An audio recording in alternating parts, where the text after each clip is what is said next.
Hay un lugar que todos los colombianos tenemos en común. Un lugar donde vamos a pasar el resto de nuestras vidas. Donde nuestros sueños se pueden lograr. Y la esperanza se puede recuperar. Un lugar para todos llamado futuro. El futuro es de todos y juntos lo vamos a construir.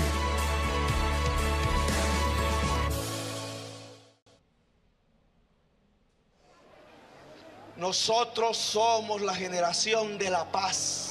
No nos vamos a dejar arrebatar de nuevo la esperanza de la paz y de la democracia. No vamos a caer en sus trampas.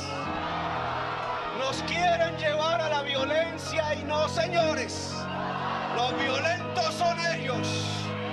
Los tristes son ellos. Nosotros somos la alegría. Nosotros somos la paz y la democracia.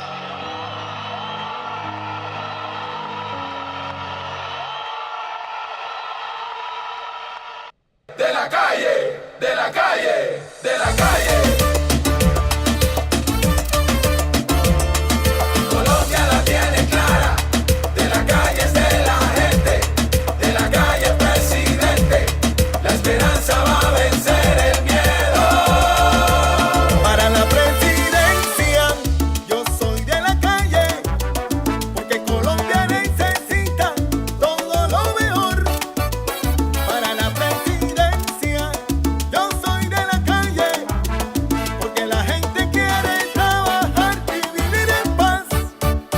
Yo soy de la calle para la presidencia, porque la gente ya no soporta más. Yo soy de la calle. Un profesor, mi presidente, profesor. Un profesor, un profesor.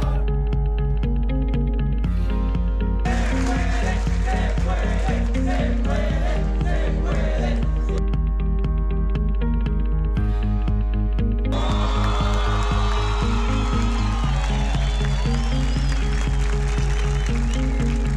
Tres ideas entonces con las cuales el Polo Democrático está hoy aquí, además de lo ya mencionado, resumo brevemente.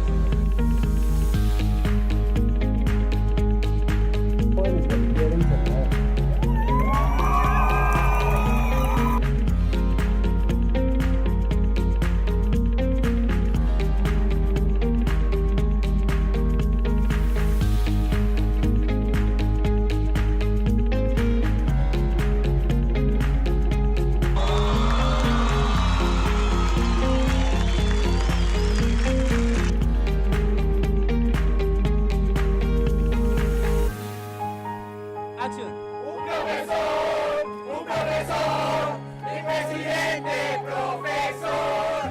Un profesor, mi presidente. Fajardo presidente. Bienvenidos a este debate que originamos desde la Universidad Cooperativa de Colombia con jóvenes que son representantes de las campañas, jóvenes que han hecho o participado en política. Vamos a tener durante esta hora y 20 minutos un debate de ideas y de argumentos que cada uno traerá a colación en este debate. Me acompaña en la moderación José Eugenio Molina, profesor de la Universidad Cooperativa de Colombia. José, gracias por ayudar a moderar este debate. Andrés, buenos días a todos. Vamos a tratar de hacer un debate muy constructivo, que logremos ver las ideas de todos los candidatos y de los jóvenes que están trabajando por las diferentes campañas. El debate consistirá de 6 bloques. El primer bloque comprenderá todo el tema de las propuestas específicas de cada candidato para Antioquia. En el segundo bloque, pero valga la aclaración, en cada bloque, cada participante tendrá la posibilidad de responder en 2 minutos a la pregunta que se le haga, y luego, si hace alusión a alguna de las campañas contrincantes, pues esa persona tendrá alrededor de 1 minuto para responder. En el segundo eje tendremos el tema de juventud, específicamente qué hay en el programa de gobierno de cada candidato. El tercer bloque corresponde a preguntas hechas por las personas que han mandado videos y a cada uno le tienen su pregunta. El cuarto debate, el cuarto eje es preguntas entre ustedes mismos, preguntas que cada uno se hará. Entonces, en esa regla de juego cambia ahí en ese bloque específico. Quien haga la pregunta tendrá la posibilidad de 1 minuto. Quien responde tardará 2 minutos en responder. Digamos que el tema de equidad. En el quinto bloque tendremos preguntas seleccionadas por los moderadores a cada uno. La idea es que cada uno también exponga y que nosotros le vamos a preguntar a ustedes.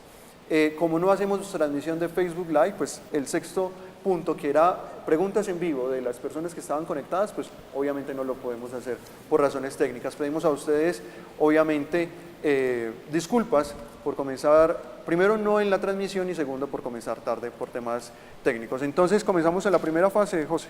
Bueno, la primera fase es que los candidatos nos planteen sus propuestas frente a Antioquia, frente a lo que es el departamento complejo y bastante grande que es Antioquia, con especial énfasis en lo que van a hacer por la juventud antioqueña, pero sobre todo también muy enfocados a la realidad de la juventud en Medellín y sus dinámicas hoy en día como ciudad, digamos, metropolitana con un problema de violencia bastante grande y cuál es su origen y cómo los candidatos, digamos, van a aportar soluciones a esa problemática. El orden de respuesta, entonces, es el orden de acomodación que previamente sorteamos antes de iniciar el debate. Entonces comenzamos. Entonces, primero la presentación. ¿Quién es usted y qué propuestas hay para Antioquia? Buenos días a todos y todas, muchas gracias por la invitación. Mi nombre es Gonzalo Galindo, soy abogado formado en la Universidad de Antioquia y antes que nada soy un joven estudioso y plenamente convencido de que la propuesta de la Colombia Humana es la mejor propuesta para nuestro departamento. Estoy convencido de esto, entre otras muchas razones, porque no me cabe la menor duda de que la propuesta de Gustavo Petro es la propuesta de la juventud. Y es la propuesta de la juventud por al menos 2 razones muy poderosas. La primera razón es que los jóvenes estamos con Petro. Los jóvenes hoy en Colombia, en eso que Gaitán denominara el país real o la Colombia profunda, estamos llenando plazas públicas y manifestaciones que se revisten de esperanza por un país que va a cambiar. Estamos con Petro porque las encuestas son inequívocas en el hecho de señalar que si la población comprendida entre los 18 y los 34 años de edad en Colombia eligiera presidente, el próximo presidente de la República sería Gustavo Petro. Y la segunda razón muy poderosa es que además de que los jóvenes estamos con Petro, Petro está con nosotros los jóvenes. Y está con nosotros los jóvenes a través de un programa de gobierno que busca un enfoque integral en materia de derechos, como lo tiene la Constitución, como lo contempla el Estatuto de Ciudadanía Juvenil, y por tanto tendremos espacio para garantizar educación, salud, cultura y empleo. Vuelvo al principio, me llamo Gonzalo Galindo y quiero que Gustavo Petro sea mi presidente. Seguimos con Jefferson Banguera de la campaña de Humberto de la Calle. Bueno, buenos días a todos y todas, muchas gracias por la invitación. Mi nombre es Jefferson Banguera, fui candidato a la Cámara de Representantes y soy abogado de la Universidad de Antioquia, también como el compañero. Sobre el tema puntual de las propuestas en Antioquia, digamos, si bien el programa de gobierno tiene en cuenta el asunto de que hay que descentralizar el país y sacarle un poquito de esa burbuja del norte de Bogotá y el centro de Bogotá, así que todos los programas y proyectos dentro del mismo están enfocados o le sirven a los departamentos, pero en específico, primero, el combate a la deforestación. Antioquia tiene el 15% de las tasas de deforestación del país. Con el asunto de la minería, Antioquia es el mayor productor de oro del país, lo que genera grandes desechos y grandes daños ambientales, así que planteamos una lucha frontal contra la minería ilegal y la legalización de la minería, legalización y organización de la minería tradicional. Por otra parte, tenemos el punto de la protección de los ecosistemas específicos. Todos los ecosistemas relevantes, pero hay ecosistemas como los páramos, como otros ecosistemas que son en extremo relevantes para nosotros. Entonces planteamos la protección, 0 minería en páramos, y no solo en páramos delimitados en términos como está ahora de la altura sobre el nivel del mar, sino la delimitación en torno al ecosistema que integra el páramo, que puede estar muy por debajo de los 3.000 metros que plantea la norma. Otro punto relevante para Antioquia, que tenemos todos los pisos térmicos, que tenemos grandes potenciales de nuestros ecosistemas, es el aprovechar el contexto de la terminación de conflicto con las FARC para avanzar en ampliar la oferta de turismo ecológico y turismo sostenible dentro del departamento. Bueno, muy buenas tardes. Mi nombre es Daniel Duque, soy abogado de la Universidad de AFIT y fui candidato a la Cámara de Representantes por Antioquia. Actualmente estoy trabajando en la campaña de Sergio Fajardo, coordinando el tema aquí en Medellín como un voluntario más. Yo creo que Sergio Fajardo tiene la mejor propuesta para Antioquia, pues primero que todo porque la conoce, segundo porque la gobernó. Antioquia, hablar de Antioquia es hablar de un paraíso y es hablar, digamos, de un universo muy grande. Antioquia es el departamento con mayor número de víctimas. Nosotros estamos proponiendo prorrogar la ley de víctimas por lo menos al doble de tiempo de lo que está actualmente. Estamos proponiendo también el tema de formalización de la minería informal actualmente. Estamos proponiendo no al fracking o por lo menos moratoria mientras tenemos la certeza de que no genera daños ambientales en nuestro sistema. Y pues yo estoy convencido de que Sergio Fajardo también es el candidato de los jóvenes. Lo vimos en el spot publicitario que mostraron ahorita. Llenamos todas las universidades a las que estamos yendo. Nosotros tenemos la mejor propuesta de educación y ahorita más adelante yo quiero hacer un énfasis especial en nuestra propuesta de juventud cuando tengamos nuestro siguiente espacio para hablar de jóvenes con futuro. Pero Antioquia tiene grandes, digamos, proyectos. Para hablar solamente de infraestructura, tenemos el túnel del Toyo, tenemos el túnel de Oriente, tenemos las 3 concesiones portuarias en el Urabá. Pero lo que yo creo que tenemos que, digamos, enfocarnos especialmente es para qué sirven las 3 concesiones portuarias en el Urabá. Desde que yo tengo memoria siempre se ha estado hablando de la importancia del acceso al mar para los antioqueños. Allá, Necoclí, donde se quiere poner uno de los 3 puertos, puede generar un gran daño ambiental. Pueden dañar el desove de las tortugas cana y de otras 4 especies distintas. Pueden dañar el único arrecife coralino que tenemos los antioqueños. Hay 3 concesiones, necesitamos solamente un puerto y necesitamos que el puerto sea para los antioqueños y que mejore la calidad de vida de los habitantes de Urabá y no que la deteriore.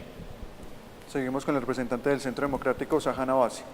Muy buenos días, yo soy Sahan Abbasi, jefe de debate de la Juventud del Centro Democrático. Hago parte de la campaña de Iván Duque Márquez a la presidencia de la República. Iván Duque es un hombre de 41 años. El 73% de los colombianos somos menores de 44 años. Hacemos parte de esa generación que podría llamarse de los millennials. Iván Duque, al hacer parte de esa generación, su candidatura es la candidatura de la juventud colombiana, no solamente porque incluye grandes ideas para el desarrollo de esta gran capa de la población, sino porque incluye ideas nuevas y nos propone a los colombianos algo muy sencillo: pasar páginas. ¿Qué páginas? La página de la corrupción, las páginas de la impunidad, las páginas de los viejos debates de izquierda y derecha, mirar hacia adelante. El futuro es de todos. Necesitamos un presidente que nos una en torno a propósitos comunes, en torno a sacar a este país adelante. Antioquia, el segundo departamento más poblado de nuestro país, un laboratorio podría decirse para Colombia, un gran ejemplo tanto en su desarrollo de infraestructura como un departamento que tiene todos los pisos térmicos y que tiene una gran diversidad. Para Antioquia, Iván Duque tiene grandes propuestas en el campo. Tenemos que modernizarlo, tenemos que llevar la educación al área rural, tenemos que dar oportunidades de emprendimiento a nuestros jóvenes, tenemos que vencer a la minería ilegal y tenemos que vencer a los cultivos ilícitos. Sigue Santiago Flores, de la campaña de Germán Vargas Lleras. Muy buenos días a todos los presentes, maestros y a toda la comunidad educativa de la Universidad Cooperativa. Mi nombre es Santiago Flores, abogado en formación de la Universidad Pontificia Bolivariana. Vengo acompañando la campaña y la coalición Mejor Vargas Lleras en compañía con la llave de Juan Carlos Pinzón. Es una campaña enfocada hacia la ejecución, hacia el cumplimiento y al accionar. Es una campaña que tiene experiencia, es una campaña con 2 fórmulas, con una fórmula vicepresidencial con un recorrido grande en la vida política. Mejor Vargas Lleras, ¿qué plantea para Antioquia?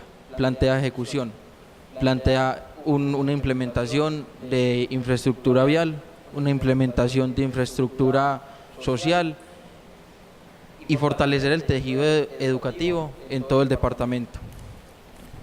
Bueno, este segundo eje entonces corresponde a temas específicos de juventud. Entonces, José. Bueno, finalmente yo creo que Colombia es un país joven y los jóvenes realmente están en la expectativa de saber qué futuro les viene. Hemos vivido un presente, digamos, tormentoso, hemos vivido un presente que está tratando de solucionar unas situaciones históricas claras. Yo quisiera que cada uno de ustedes me dijera el por qué un joven se tiene que parar frente a la ideología de su candidato y entenderla. ¿Por qué lo ideológico es importante para que el joven se forme políticamente? Bueno. Responde entonces, sí.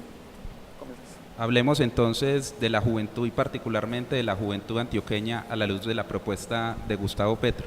Yo quisiera comenzar diciendo lo siguiente. Como alcalde mayor de Bogotá, Gustavo Petro adelantó una política pública en materia de infancia, adolescencia y juventud que le valió el reconocimiento incluso de la Procuraduría de Alejandro Ordóñez, quien hoy hace parte de la campaña del Centro Democrático.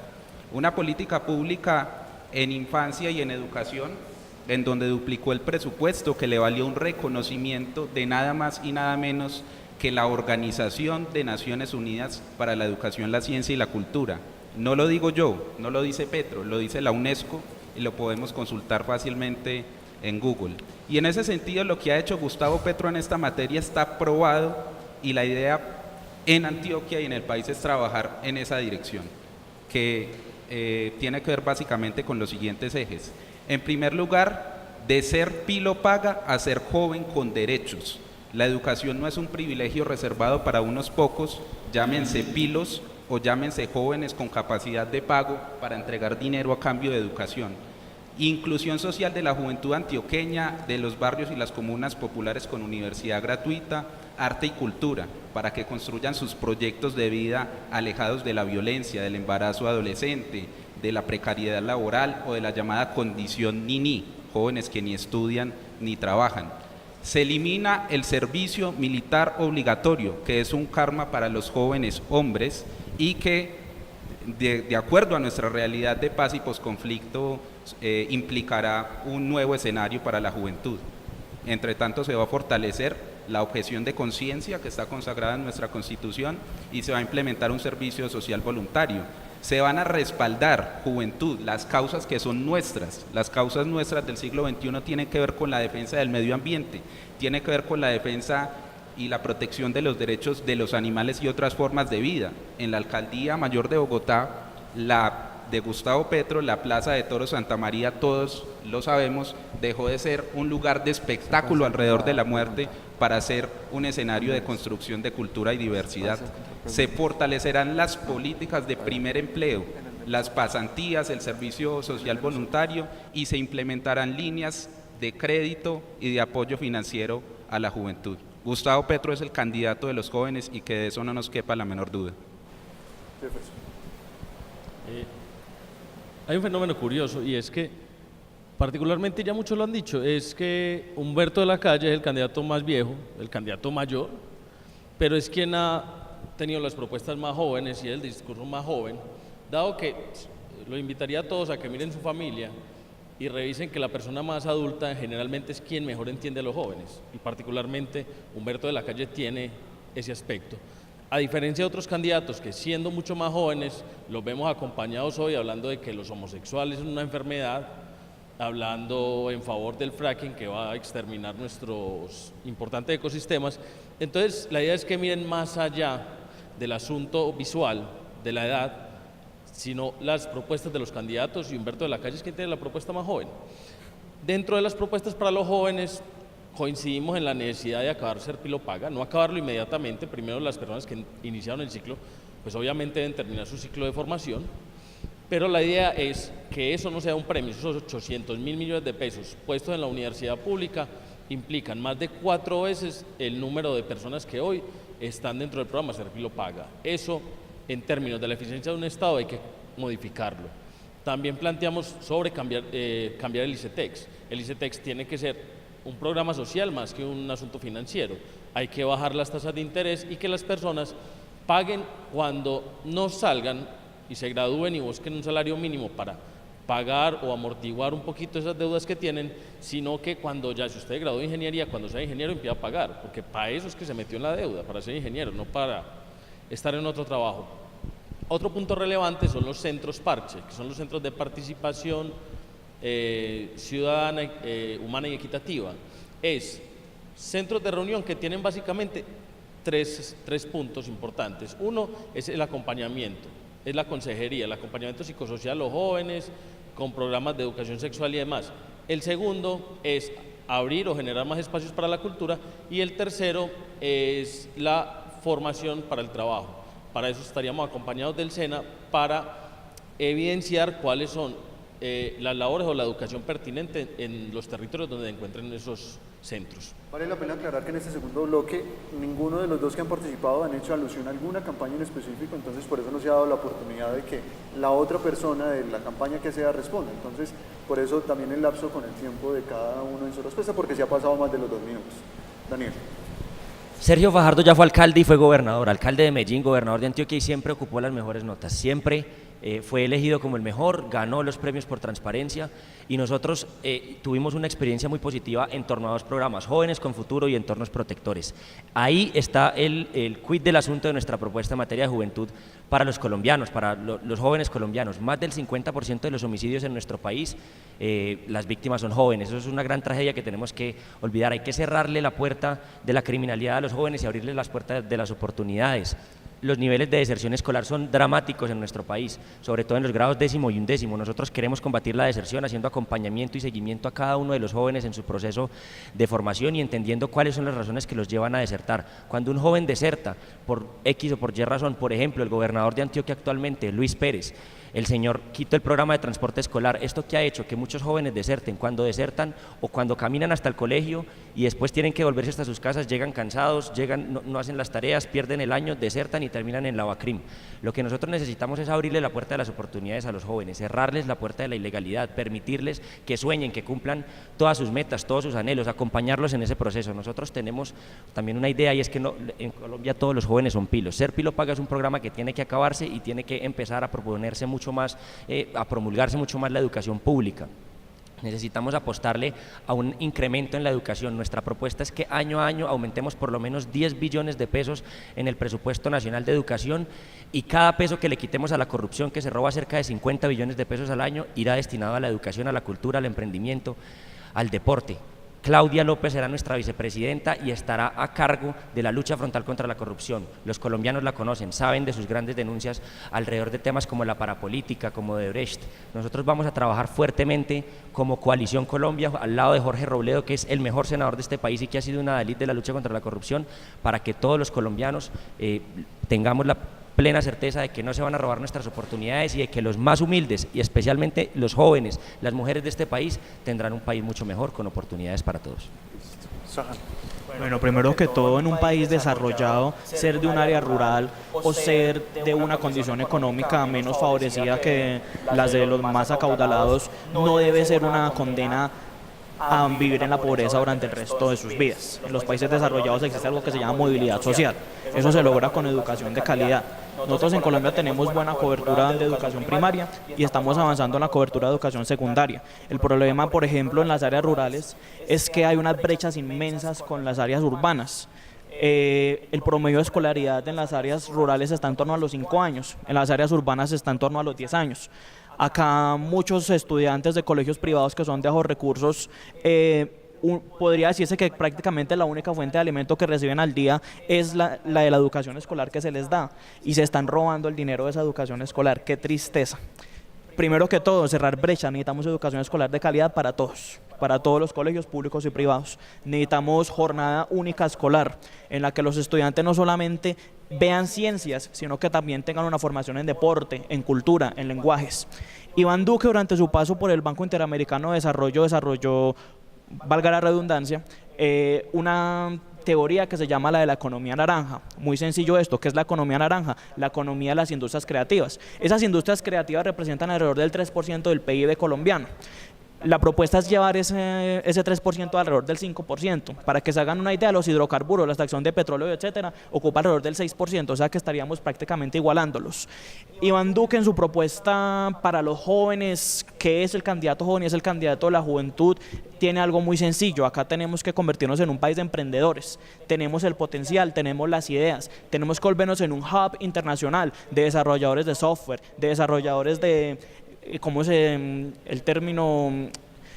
De las industrias de la propiedad intelectual, todo lo que es música, todo lo que es talento. Nosotros tenemos que aprovechar la cultura que tienen las regiones de Colombia, rescatar esa cultura, promoverla y verla no solamente como una expresión cultural, sino también como una fuente en la que las personas de esas regiones pueden llegar a obtener una fuente económica, pueden llegar a salir de la pobreza exportando toda esa cultura y todo ese talento y toda esa mano de obra con sello colombiano a todo el mundo entero. Santiago. Bueno, Germán Vargas Lleras, en sus 29 años de carrera política, ha expresado de forma clara, de forma contundente, la importancia de expandir la educación a todas las áreas rurales. Es increíble ver el abismo entre la ciudad, ver el abismo que tiene con las subregiones. Cuando uno va al Urabá, cuando uno va al suroeste, cuando uno va al oriente lejano, se da cuenta que las oportunidades se reducen a un rango mínimo. Eso es en Antioquia. Germán conoce de punta a punta este país y puede dar fe de la educación en La Guajira, puede dar fe de la educación en la Amazonía colombiana, en la Orinoquía. ¿A qué le apuesta Germán? A no solamente ubicarse a los jóvenes, a no solamente ubicarse al tema de la universidad. La vida humana es un proceso. La vida humana debe, el proyecto político debe estructurarse desde programas como de 0 a siempre, reevaluar y, si es el caso, eliminar e imponer otros programas que promuevan la educación a la primera infancia y además la educación a personas que no han tenido la posibilidad, como lo decía nuestro compañero. Un punto importantísimo para Antioquia es la virtualización de la universidad pública en las subregiones. Ahora es posible llevar la educación de una universidad de Antioquia, de una universidad nacional, a cualquier rincón rural de nuestro departamento. Seguimos entonces, como es, digamos, teníamos en este bloque 30 segundos, José. Yo creo que es válido que si alguien tiene alguna pregunta sobre este bloque de juventud a alguno de los compañeros, o si no, seguimos con el otro bloque. ¿Tiene alguna pregunta? Listo, entonces, 10 segundos y 30 segundos para responder. ¿Usted tiene? ¿No? Jefferson. 10 segundos. 10 segundos. Como rápido. No, básicamente la pregunta sería para el representante de la campaña de Duque, y es: ¿cómo llego a las zonas rurales sin terminar el conflicto y volviendo al conflicto, dado que plantean que hay que destruir los acuerdos? ¿Cómo llego yo a las zonas rurales? ¿Cómo impacto a las zonas rurales y todavía tengo la guerrilla y a todos estos grupos metidos en esas zonas? Tienes... Pues a ver, si los grupos armados y si las guerrillas todavía están operativas en las regiones, en las subregiones del país, no es porque la oposición se oponga a aspectos negativos del acuerdo de paz, es porque el acuerdo de paz que negoció su candidato quedó tan mal hecho que muchas de las estructuras no se desmovilizaron. Y los cabecillas de esas estructuras están en Bogotá haciendo política como honorables senadores y honorables representantes a la Cámara, mientras tienen brazos armados delinquiendo en las subregiones. Sí, yo también tengo una pregunta, y es también para el representante del Centro Democrático, y es cómo pretendemos actualizar el campo, actualizar el agro y darle oportunidades a los jóvenes rurales cuando ustedes se oponen, por ejemplo, a la actualización catastral, que es una cosa que impide, digamos, que lleguen más recursos y desarrollo para el campo colombiano. Bueno, saben que es un problema muy grande que tiene el campo colombiano, que está excesivamente gravado, es excesivamente improductivo. El problema del agro colombiano no es la redistribución de tierras, esos son discursos anacrónicos del siglo XIX. El problema del campo colombiano es de titulación y que tenemos que volverlo un campo atractivo, un campo productivo. El joven colombiano del campo no se quiere quedar en el campo, está buscando la más mínima oportunidad para ir a la ciudad porque encuentra mejores oportunidades allá. Tenemos que llevarle al joven del campo oportunidades de educación, oportunidades de empleo formal, para que sea un lugar atractivo para él, en donde se quiera quedar y en donde quiera desarrollar sus habilidades. Sí, al representante de la campaña de Sergio. Hombre, ¿cómo se explica que una gobernación que ganó todos sus premios sobre transparencia, que gracias a una estrategia publicitaria que se irradió en todo el país, termina con indicadores supremamente altos, supere las tasas de funcionamiento de la gobernación, y además que cuando toma el cargo de gobernador recibe a Antioquia en un segundo lugar, y en una próxima evaluación se entrega en un lugar 14. Nosotros recibimos la gobernación de Antioquia y redujimos en 17% los gastos en publicidad. Eso está totalmente claro y ya lo dijo incluso la misma Procuraduría. Hubo de los 220.000 millones de pesos que se gastaron en publicidad, más de la mitad fueron para la fábrica de licores de Antioquia, para su actividad comercial, que es la de vender licores. La gobernación de Antioquia no se quedó quebrada, no se dejen meter ese cuento. Los colombianos y los antioqueños especialmente saben más que nadie que fue el gobernador de Antioquia actual, el señor Luis Pérez, el que terminó inflando los precios de los licores de Antioquia, el que habló con los 4 contratistas que tienen actualmente el negocio y les dijo que no podían comprar y que no podían pactar con sus compromisos porque si no les quitaba el contrato. Y luego cuando llegaron, ahí sí les compró todo lo que les faltaba. Y en ese caso, se configura un hecho terrible de trampa. Hemos sostenido... tienes una pregunta, qué pena. Sí. El doctor Fajardo. Es que muchas veces cuando se le ha preguntado al doctor Fajardo ha salido con evasivas y no nos ha querido responder con claridad. Durante su gobernación se gastó cientos de miles de millones de pesos en parques educativos, que hoy en día una gran cantidad de los jóvenes no los pueden utilizar porque se están cayendo a pedazos. Se construyeron muy costosos, con sobrecostos y además de muy mala calidad. ¿Por qué no nos da una pequeña explicación a los jóvenes antioqueños sobre eso, ya que su candidato no nos ha querido responder a cabalidad? Antioquia no se están cayendo a pedazos, los que puedan tener algunos problemas de infraestructura están porque el actual gobernador, el señor Luis Pérez, quitó la política pública de parques educativos, la cual permitía tener una sostenibilidad de los mismos parques educativos y le está dejando toda la carga fiscal a los alcaldes de los municipios. Basta con ir simplemente a cualquier municipio, la gente entiende que el parque educativo como un lugar de encuentro. Mire, Vigía del Fuerte tiene agua potable, tiene parques educativos y tiene becas para la Universidad de Antioquia gracias a la gobernación de Sergio Fajardo. Nunca antes un gobernador de Antioquia había pisado ese territorio y cuando nosotros lo hicimos llegamos con oportunidades y llegamos para todas las personas, se puede. Listo, terminamos este segundo bloque que era el tema de juventud. Ahora seguimos con el bloque, José, sobre personas que quieren participar en este debate por medio de videos. Entonces vamos a pedirle a la producción de este debate pues que vamos a poner unos videos. Cada participante tiene una pregunta de alguien en específico, entonces listo. Adelante con cada uno de los videos. Hacemos video y respondemos. Tengan todos muy buenos días. Mi nombre es Juan Sebastián Muñoz. Mi pregunta va dirigida para el representante de la campaña de Iván Duque.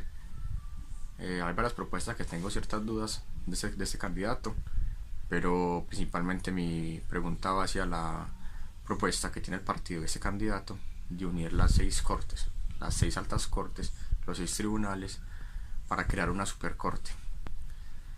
Pretenden pues eliminar la Justicia Especial para la Paz, pretenden eliminar la Corte Suprema y pues de esta manera yo veo que se está afectando en gran medida la independencia judicial en Colombia.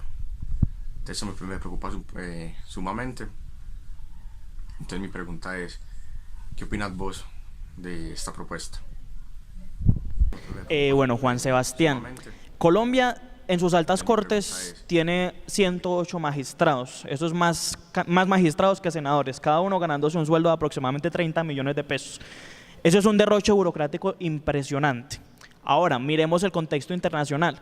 Las Naciones Unidas tiene 195 países miembros. De esos 195 países, 142 tienen una sola corte. 45 aproximadamente tienen 2 cortes. según el CIA World Factbook. Ahora, miremos el tema del índice mundial de la democracia. 8 de los 10 países más democráticos del mundo tienen una sola corte, entonces muchos han querido atacar esta propuesta diciendo que nosotros tenemos la propuesta de unificar cortes porque queremos armar una dictadura. Japón, Suiza, los Estados Unidos, demás países enormemente desarrollados tienen una sola corte y no son dictaduras. Lo que estamos buscando es que al haber tantas cortes en Colombia, alrededor de 5, si no estoy mal con la JEP van a ser 6, cada una emite una jurisprudencia distinta, entonces muchas veces se da un fenómeno de choque de trenes, porque una corte emite un concepto sobre una cosa y otra corte emite otro concepto sobre otra cosa. Eso nos da como resultado que estamos creando un ambiente de inseguridad jurídica bastante grande en nuestro país. Simplificar trámites, disminuir costos. Yo creo que la propuesta de una sola corte, más allá del desprestigio que han querido darle, nos quiere llevar hacia un sistema judicial más transparente, menos burocratizado y también en el que podamos combatir la corrupción con mucha mayor efectividad. La propuesta de una sola corte acompañada con algo también, que los magistrados que lleguen a esas altas cortes estén al final de su vida pública para que no utilicen el cargo como un trampolín para aspirar más adelante a un cargo de elección popular y que tengan más de 65 años y estén totalmente preparados para asumir esa posición. Queremos devolver la mística a la justicia, a las altas cortes, queremos que vuelvan a ser respetables, que sean como son las de Estados Unidos, que son prácticamente... Mi nombre es Diego Fernando Arboleda Bendaño, estudio Comunicación Social con énfasis políticos y Relaciones Internacionales en la Universidad Cooperativa de Colombia. Mi pregunta va para el representante en estos momentos de Fajardo, el señor Daniel. Hemos visto que en la campaña de Sergio Fajardo se han apoderado del tema de la anticorrupción con su fórmula vicepresidencial Claudia López, pero paradójicamente hemos visto que la Contraloría Departamental lleva en curso varias investigaciones de la administración Fajardo. Mi pregunta serían dos en específico. La primera, en estos momentos, ¿cómo van dichas investigaciones en la Contraloría Departamental? Y segundo, ¿qué hay de cierto que al doctor Sergio Fajardo le incautaron 2 mansiones, o mejor dicho, le embargaron 2 mansiones en Anapoima por dichos detrimentos patrimoniales?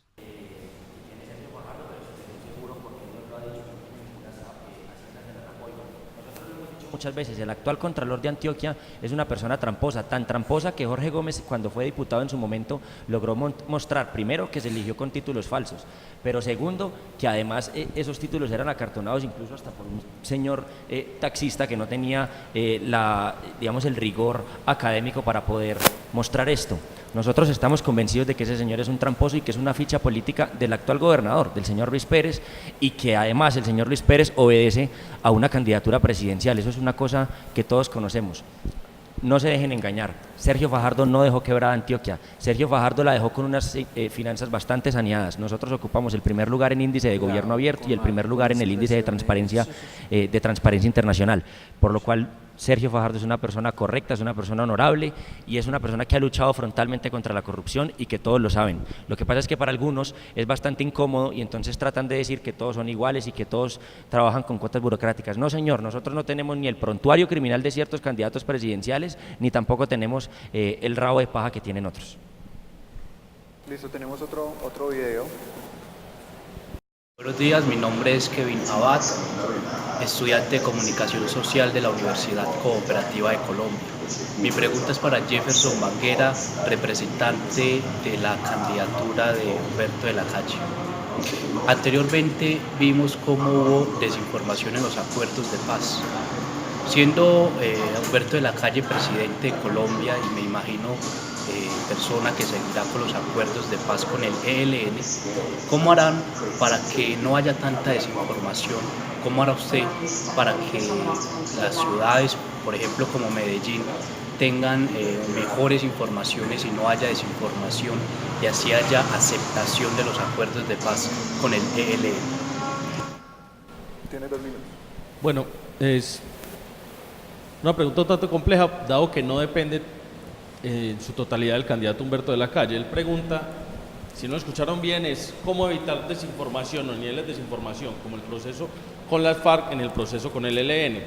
Porque es muy difícil porque en principio, pues el culpable de la desinformación no es Humberto de la Calle, que en todo momento fue claro. Yo en parte estoy con él en esta campaña porque es alguien que nunca se ha contradicho, que todo lo que afirma en una entrevista lo afirma después y lleva 6 años diciendo lo mismo, porque básicamente no acomoda su discurso según los contextos.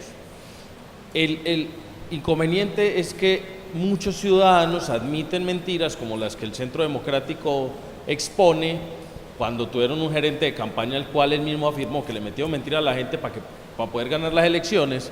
Entonces la invitación no debe ser a cómo Humberto de la Calle hace para evitar la desinformación. Él toma la medida que es clara y es decir la verdad y ser frentero. Eso es lo único que uno puede hacer como candidato para evitar la desinformación. El llamado tiene que ver más bien es a las otras campañas y a los otros grupos políticos que pertenecen o que hacen política, sobre todo en el departamento de Antioquia, a no decir mentiras, a ganar las elecciones planteando propuestas, no planteando cosas como es que nos va a invadir el castrochavismo, porque es que ¿cómo hago yo para desmitificar lo de la cartilla homosexualizadora? O sea, es tan estúpido que no hay argumento válido en contra, porque el único argumento de él están mintiendo. Entonces, ¿cómo explico yo que una cartilla no va a volver homosexual a los niños, sino que lo que busca es el respeto de las diferencias entre los unos y los otros y formarlos para su vida adulta en un contexto de formas de ver el sexo o la sexualidad diversas? Entonces, la invitación es a que cada uno de nosotros pues hagamos pedagogía y seamos claros y directos con el otro y le contemos cuándo es que le están mintiendo.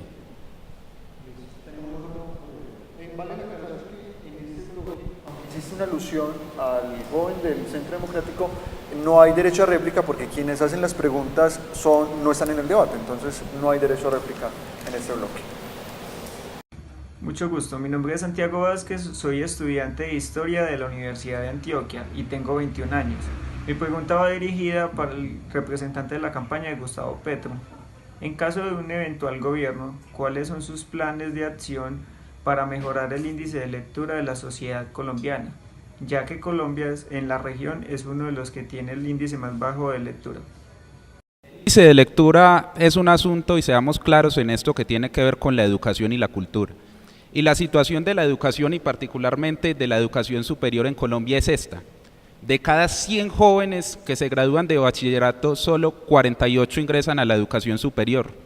De esos 48, solo 28 ingresan al mundo universitario. De esos 28, solo 14 se gradúan, porque nuestras tasas de deserción escolar en el mundo universitario alcanzan el 50%.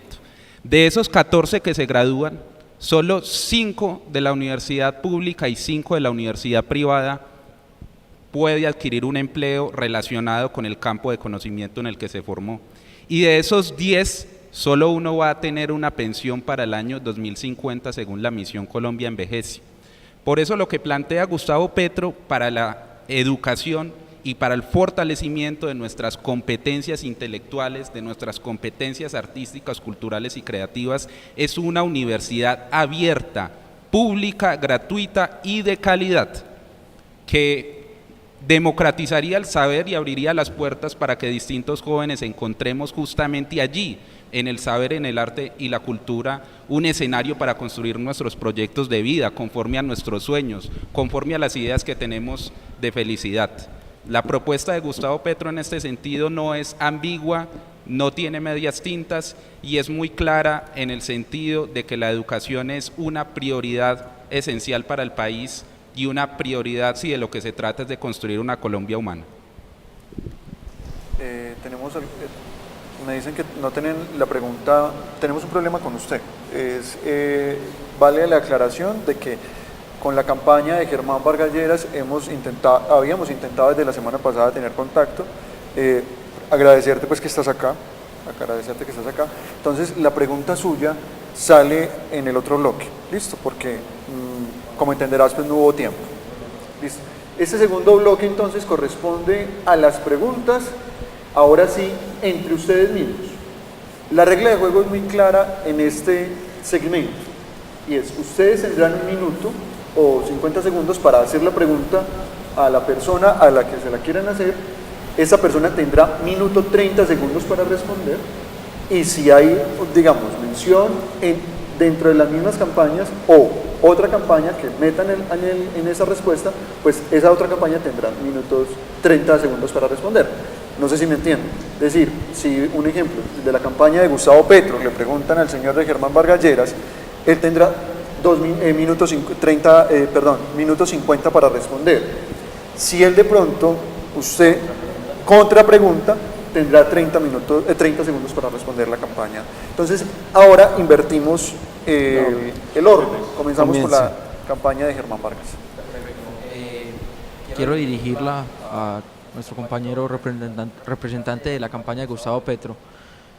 ¿Qué piensa el interior de la campaña cuando el candidato se sube a una tarima ante una plaza pública y a la población le plantea propuestas que en el momento constitucional colombiano, que en nuestro contexto político son con respeto irrealizables, o sea, son imposibles de realizar?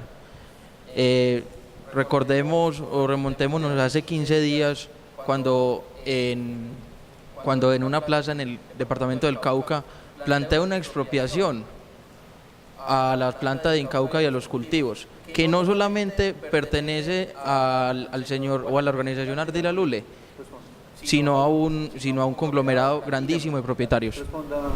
Bueno, son varias cosas. Te voy a responder la primera, Santiago, con mucho respeto, pero con mucha franqueza, porque estamos en un debate político. Lo que tú has dicho y lo que replican tus compañeros de campaña y los grandes medios de comunicación sobre la expropiación es absolutamente falso.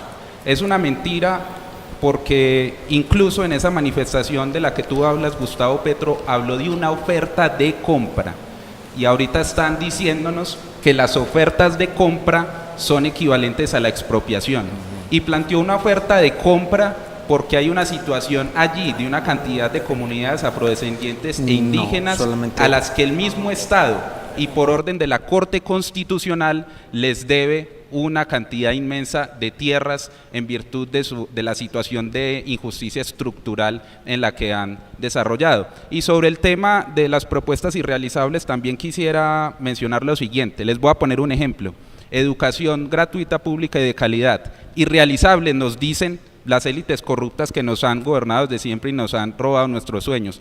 Costaría 14 billones de pesos. Según el Ministerio de Hacienda, el presupuesto general de la Nación es de 238 billones de pesos. En corrupción se nos van al año 50 billones de pesos. En elusión y evasión tributaria, según el director de la DIAN, se nos van 40 billones de pesos. En los paraísos fiscales se nos van 4 billones de pesos. Y en las exenciones tributarias promovidas por el gobierno del señor Álvaro Uribe, se nos van 8.5 billones de pesos anuales. Compañeros, aritmética básica, coherencia y franqueza para el debate político. ¿Qué le preguntó? No. Listo. Seguimos entonces con el del Centro Democrático. 50 segundos para hacer la pregunta. 50 segundos. Durante las últimas semanas ¿a quién le di la pregunta? Al compañero del doctor Petro. Durante las últimas semanas hemos visto algo bastante interesante desde la campaña del doctor Petro. Ya no dicen que van a expropiar, dicen que van a comprar. O dicen que van a asfixiar al empresario de tal manera a punta de impuestos que se vea obligado a vender. No se dejen engañar, eso y expropiar es lo mismo. Ahora, una preguntita bastante resumida. Durante la década de los años 90, el doctor Petro fue la primera persona que trajo a Hugo Chávez aquí a Colombia. No era presidente aún el doctor Chávez en esa época. Además, durante el año 2003, la revista Dinero le hizo una entrevista al doctor Petro, y el doctor Petro acuñó un término que se llamaba el neopopulismo. Y en esa época el doctor Petro, cuando era representante a la Cámara, asesoró a Hugo Chávez en la creación de ese modelo económico que ya sabemos que hizo con Venezuela. Es que nos dicen que les metemos el miedo a Venezuela, pero las verdades son otras. Me gustaría conocer al respecto, ya que su candidato no nos quiso responder. Cosas, Sajan, otra vez con respeto, pero con mucha franqueza, tengo que decir públicamente que estás mintiendo, porque has afirmado, ya no dicen que van a expropiar. Nunca lo han dicho. Yo te desafío a ti y a los miembros de tu campaña a que prueben públicamente una sola declaración o un solo documento escrito en donde la propuesta de Gustavo Petro se refiere a la expropiación. Primero, coherencia y verdades en el debate político. Segundo punto, sobre el tema de castrochavismo. El tema del castrochavismo es un chiste mal contado que ya los colombianos no nos comemos. Se parece mucho cuando en la época de Gaitán decían que Gaitán era comunista, que pertenecía a sectas masónicas y que los comunistas comían niños. Con eso promovieron odio e incendiaron el país durante años.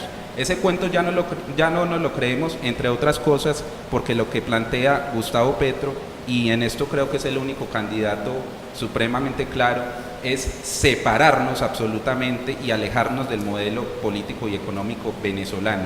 La economía basada en los hidrocarburos, en materias primas, que es defendida por Germán Vargas Lleras o por Iván Duque, y que tienen la lamentable consecuencia de que si se cae el precio internacional de esa materia prima, la economía se va abajo y aguanta hambre el pueblo de la sociedad respectiva como la sociedad venezolana. Es un modelo económico arcaico. Lo que propone Gustavo Petro es separarnos de allí, construir una economía productiva para la vida, no basada en la renta, que son dineros fáciles, narcotráfico, cocaína, petróleo y carbón, sino en el trabajo a partir del fortalecimiento del aparato productivo en lo agropecuario y en lo industrial.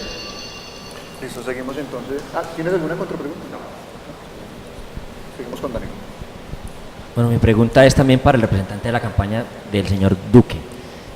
¿Por qué Iván Duque tenía presentado un proyecto de ley para abordar el problema de la droga desde la perspectiva de la salud pública, y por qué el señor Iván Duque celebró que Obama permitiera el matrimonio igualitario en Estados Unidos y ahora, digamos, asume posturas fundamentalistas como la de penalizar la dosis mínima y como la de prohibir el matrimonio igualitario y simplemente dejarlo como está actualmente? ¿A qué se deben esas incoherencias? ¿Será simplemente a que el señor Alejandro Ordóñez es su jefe de debate y la señora Vivian Morales acaba de entrar, o qué? Porque yo creo que es muy importante también que si queremos, si ustedes dicen que el señor Duque es el candidato de los jóvenes, pues le expliquen a los jóvenes por qué hay, digamos, propuestas fundamentalistas. Bueno, empezando por el tema de las drogas, eso no es una propuesta fundamentalista, tenemos que ser coherentes. Si se sanciona legalmente, en teoría, si hay una sanción para el que produce la droga, también se tiene que imposibilitar la manera en la que se consiga esa droga en las calles. Muy sencillo, tenemos que tener toda la mano dura contra los que producen la droga, contra las que la expenden, y tenemos que tener una política agresiva y totalmente jugada, en el sentido de que tenemos que llevar rehabilitación y posibilidades a esas personas que están en la drogadicción de dejar esa situación de drogadicción en la que están sumergidas. Pero tenemos que cerrar el grifo. La situación de drogas en Colombia, drogadicción, está a punto de convertirse en una catástrofe social sin precedentes. Tenemos primero que todo que evitar que más jóvenes no caigan en esa situación, y prohibiendo la dosis mínima es un buen primer paso para llevar a cabo esa política de lucha integral contra la drogadicción y de tratamiento del adicto. Tú me dices del tema del aborto, la propuesta de del matrimonio igualitario. Bueno, la propuesta de Iván Duque no es podría decirse, de prohibir las uniones entre parejas del mismo sexo. La propuesta es que se cree una figura legal en la que puedan haber derechos patrimoniales y derechos de sucesión, que en pocas palabras o en términos simplificados hace lo mismo que una figura de matrimonio. Y no es de imponer simplemente esa prohibición, es de abrir el debate. Nosotros como campaña no estamos buscando autoritarismo, estamos buscando abrir debates y que las personas puedan participar y dar sus conceptos al respecto. ¿Tienes alguna contrapregunta? Sí. Ya que estamos hablando de la incoherencia, me gustaría preguntarte por qué en el mes de diciembre el doctor Fajardo salió muy pomposo en este canal Capital diciendo que tenían que subir las edades de pensión porque sencillamente los colombianos estaban viviendo más, en términos literales. Incluso tengo el video y tengo la publicación del canal Capital, y porque en el debate de RCN ya cambió de opinión y dice que no va a subir las edades de jubilación. Entonces, ¿a quién le creemos? ¿O será porque hubo presión por parte del doctor Robledo y de la doctora López? La Coalición Colombia tiene una ventaja, y es que trabajamos en equipo. Cuando Fajardo propuso aumentar la edad de pensiones, se sentó a discutirlo con Jorge Robledo, con Claudia López, con el Partido Verde, con el Polo Democrático, y nos dimos cuenta de que lo más viable para Colombia no era subir la edad de pensiones, sino trabajar más por la formalización del trabajo. El 60% de los colombianos están o en desempleo o en condiciones de informalidad, y Colpensiones está, digamos, en un estado raquítico, necesita mayor capacidad institucional y mejor inversión. Todo esto por culpa también, digamos, de un sistema fallido de los anteriores gobiernos, el actual y el anterior y muchos de antes. Colombia necesita cambio y Colombia lo está requiriendo lo antes posible. No vamos a subir la edad de pensiones, lo que nosotros vamos a hacer es promover la formalización y promover el empleo digno para todas las personas. Listo. Para la campaña de Duque atacan a Petro con la afirmación de que quiere montar una dictadura. Y ponen el ejemplo de que las cortes funcionan bien en ciertos países teniendo una sola corte.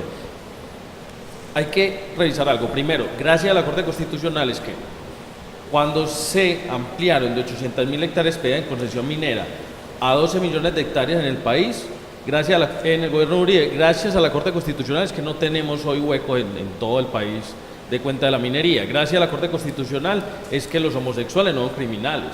Gracias a la Corte Constitucional es que Álvaro Uribe Vélez no pudo comprar la tercera reelección. O sea, la Corte Constitucional ha sido la barrera mala o lo que ustedes quieran, pero ha sido la barrera para que este país no sea una dictadura.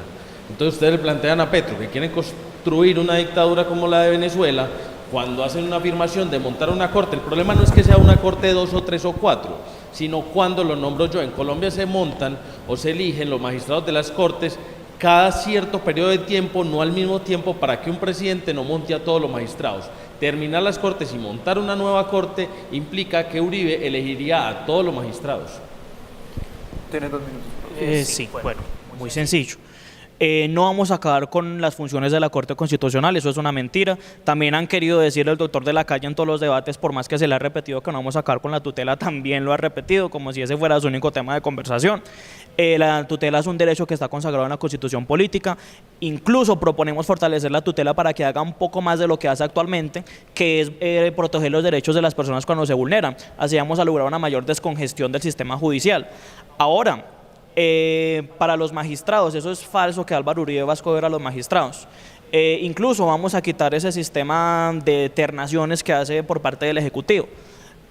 Los magistrados se van a proponer por parte del Congreso y se van a confirmar en audiencia pública, para que toda la ciudadanía tenga la oportunidad de participar y de cuestionar y de hacer parte en ese proceso. Además, sus hojas de vida se van a publicar en un sistema de gobierno en línea. Iván Duque va a ser el presidente pionero en el gobierno en línea de Colombia, y también vamos a tener magistrados mayores de 65 años de edad que ya estén al final de sus vidas políticas y que no lleguen con un plazo determinado, sino que lleguen vitaliciamente hasta que quieran estar o hasta que la vida se los permita. Queremos que las altas cortes sean una especie de Olimpo de la justicia, que sea el escalón más alto al que pueda aspirar el que trabaje en la judicatura, que llegue la gente más pulcra, la gente más honesta, la gente más incorruptible. Y claro, en el gobierno de Iván Duque, persona que cometa un acto de corrupción, tanto en la justicia como en otras ramas, es persona que va a pagar ese acto de corrupción y que se va a quedar sin posibilidad de volver a trabajar en el estadio jamás en sus vidas.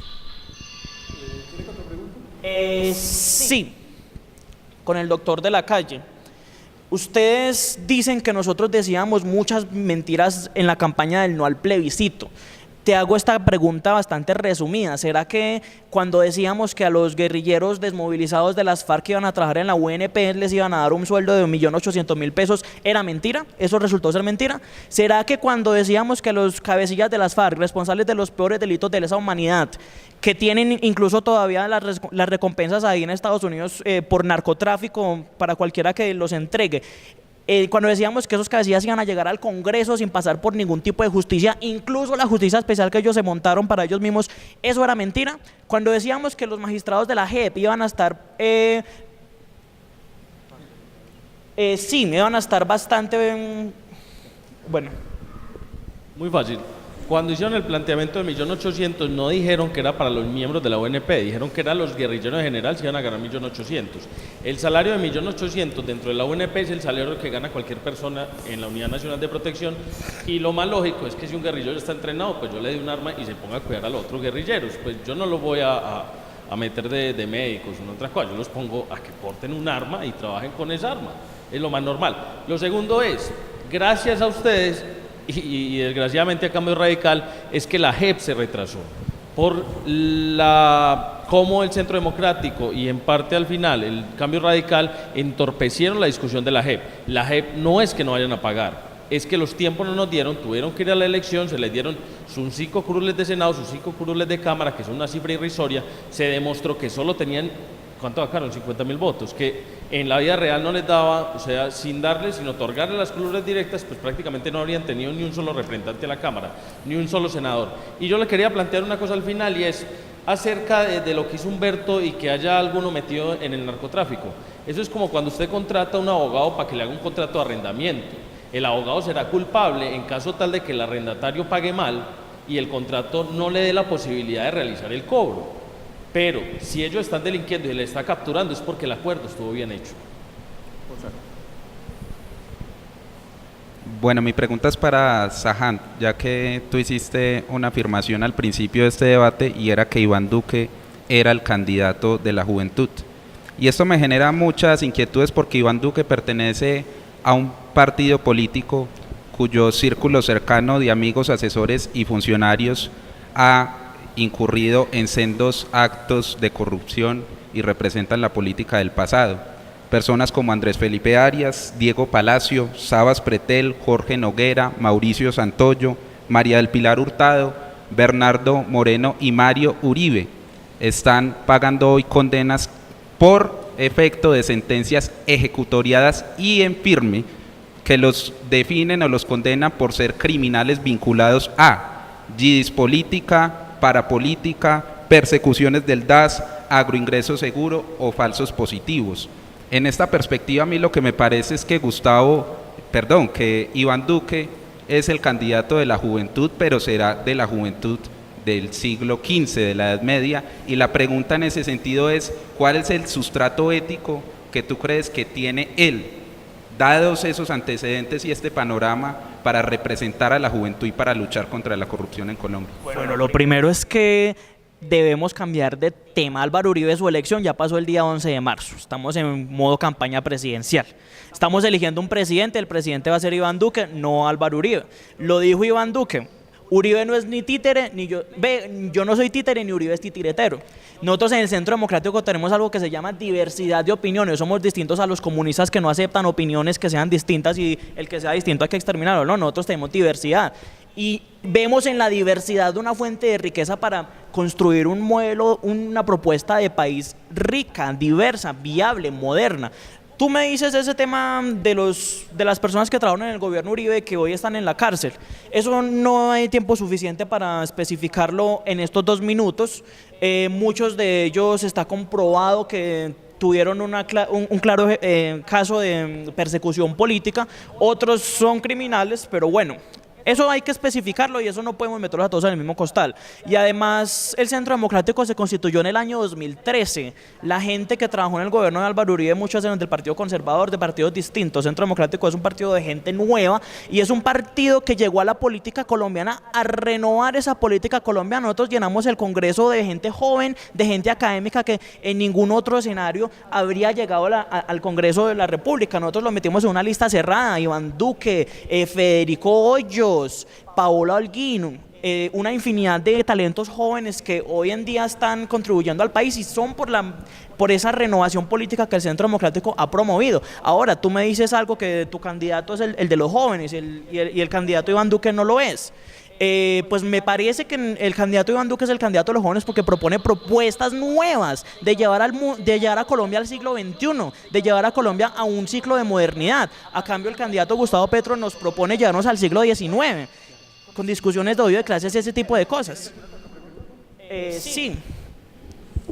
Y es precisamente por allá que va mi contrapregunta. ¿Cómo dicen ustedes que el candidato de ustedes es el candidato de los jóvenes cuando está llevando temas a la mesa que son del siglo XIX? Todavía está hablando de latifundios improductivos, todavía está hablando de expropiaciones, de odios de clase. Ese tipo de cosas ya quedaron en el pasado. La ideología comunista está fracasando desde hace 150 años y ha dejado 100 millones de muertos en todos los países del mundo. Por Dios, el mundo actualmente está entrando a una 4ª revolución industrial. ¿Cómo vamos a afrontarlo en Colombia eso? ¿Cómo vamos a llevar conexiones 5G a todas las ciudades de Colombia? ¿Cómo vamos a llevar a Colombia a la modernidad?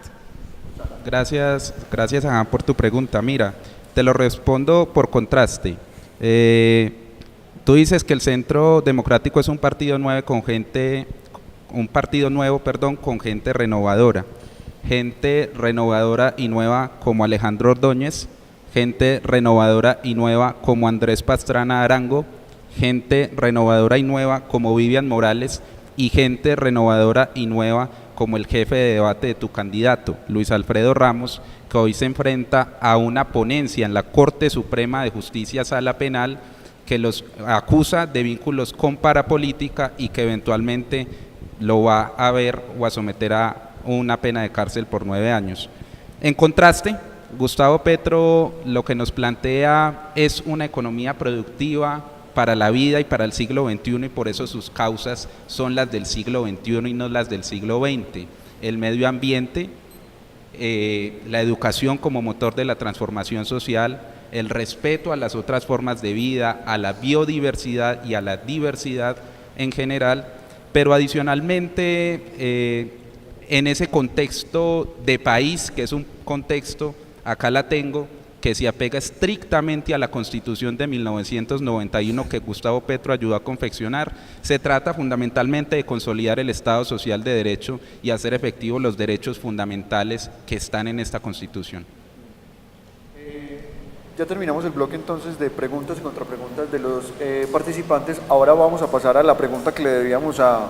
No sé si en producción me confirman si tienen la pregunta lista para... ¿Sí?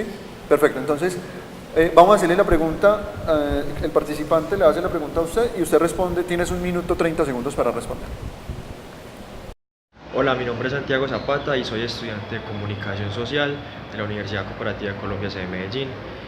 Bueno, mi pregunta va dirigida hacia Santiago Flores, quien es el representante del candidato Germán Vargas Lleras a la presidencia. Bueno, la pregunta sería, doctor Germán, ¿usted cómo va a hacer para entrelazar el sector laboral con la academia? Ya que nosotros los estudiantes, en lo general, pues en la mayoría de casos, terminamos nuestra carrera y no tenemos como una oportunidad laboral. Entonces, básicamente esa es mi pregunta. Bueno, Santiago, la propuesta de apoyo al recién egresado se viene fortaleciendo desde que Germán Vargas Lleras ocupó su curul como presidente del Senado, ¿cierto? Él fue uno de los senadores ponentes del proyecto de ley de Mi Primer Empleo. Además de Mi Primer Empleo, con la propuesta de mejor educación, buscamos entrelazar el final de la carrera con el comienzo de la vida laboral. Perfecto. Bien, vamos a ver entonces ahora el bloque que le corresponde a José, y es que José Eugenio le va a hacer la pregunta a cada uno de ustedes, preguntas candentes que él hace, y cada participante tendrá alrededor de 1 minuto 50 segundos para responder, para que en producción de pronto me ayuden con el tema del cronómetro. 1 minuto 50 segundos para la respuesta de cada uno. Entonces, no sé en qué orden quieren comenzar. Comencemos por Vargas Lleras, pues en el orden inverso, hacemos de la derecha hacia la izquierda. A ver, el candidato Vargas Lleras es un candidato que se ha definido como camaleónico. Ha pasado, digamos, de los gobiernos, ha venido por todos los gobiernos y viene, digamos, muy afiliado a la presidencia del doctor Santos. Él ha querido, digamos, irse hacia el centro o mostrarse hacia el centro, pero de verdad hay declaraciones de él que lo muestran en la extrema derecha durante toda su historia política. Yo quisiera preguntarte a ti cómo hace, digamos, un candidato como Vargas Lleras para intentar renovar su imagen ante una juventud que está necesitando renovación, porque eso es un clamor nacional, sabiendo que su historia lo hace tan, digamos, tan poco viable ideológicamente. Bueno, es un hecho notorio que Germán Vargas Lleras viene de una familia de tradición política en el ámbito nacional.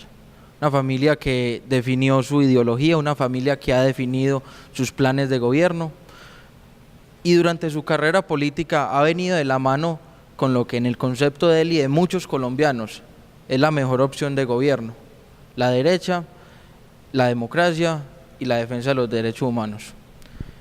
Germán termina como ministro del Interior de Juan Manuel Santos, enseguida toma la vicepresidencia, y cuando el punto más álgido del gobierno de Santos, que fue el proceso de paz, llega a la cúspide de la indeterminación, en la que no sabíamos para dónde iba y tampoco teníamos garantías, ni por parte del grupo negociador, ni por parte del grupo insurgente, de cuál iba a ser su fin.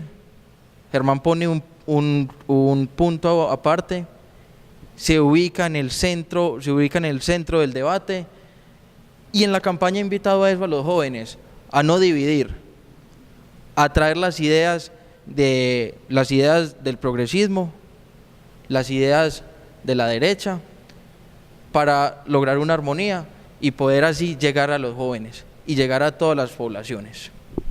Bueno, digamos, la segunda pregunta es para el doctor Duque, aquí en representación.